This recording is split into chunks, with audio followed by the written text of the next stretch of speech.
In this video, we are going to take a look at our OTIF report. Reports are a great way to bring together all of the visualizations that we created along the way.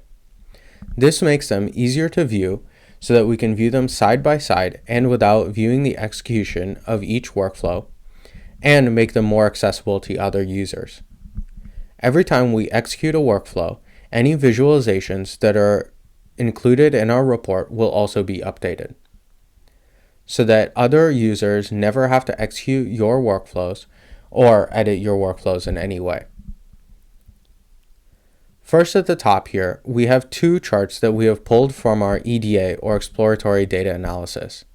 We have the averages and medians for each customer, and additionally, we have the OTIF statuses for each customer. Below, we have the charts pulled from our modeling workflow. However, this time, instead of scrolling through the execution page, we can view them all in one place and compare them side by side. On the left-hand side, we have the actual values, and on the right-hand side, we have the predicted values from our modeling.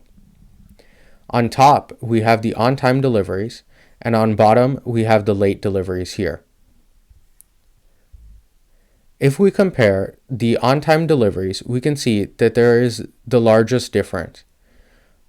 Only 55% of actual deliveries were produced by Procter & Gamble, while we predicted 60% of our on-time deliveries to be from Procter & Gamble.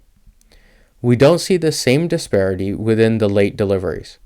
Our model was almost perfect when it came to predicting the late deliveries. However, it struggled when predicting on-time deliveries. This means that there is some difference between the way that Procter & Gamble and our model operate. This warrants further analysis, and in the future can be a point that can be brought up with either your suppliers or your producers, and a way for evaluating your supply chain. Thank you for listening.